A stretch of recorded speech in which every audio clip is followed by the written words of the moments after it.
Syndicate করা মানছি না, মানবো না। সিন্ডিকেটের মাধ্যমে স্কিম সেনশন দেওয়া মানছি না, মানবো না।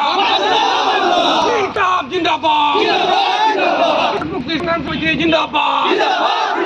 অকর্মণ্য ভিডিও হায় হায়, অকর্মণ্য ভিডিও হায় হায়। অ্যাকাউন্টে নিয়োগ করতে হবে,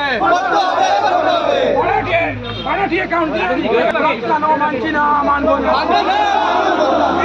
জিন্দাবাদ, ইনকলাব জিন্দাবাদ। আমাদের দাবি মানতে হবে, নতুন স্কিম এক্সটেনশন করতে হবে, নতুন স্কিম এক্সটেনশন করতে হবে। করা মানছি না, মানবো না। সিন্ডিকেটের মাধ্যমে স্কিম সেনশন করা মানছি না, মানবো না। লোকে সিন্ডিকেট আমরা মানছি না, মানবো না। মারাঠি অ্যাকাউন্ট দিয়ে ব্লক চালানো মানছি না, মানবো না। অকর্মণ্য ভিডিও হায় হায়। 2 বছর থেকে স্কিম সেনশন না করে জবকারীদের বঞ্চিত করা হলো কেন? জবাব চাই, জবাব দাও। 2 বছর থেকে শ্রমিকদের বঞ্চনা করা হলো কেন? জবাব চাই, জবাব।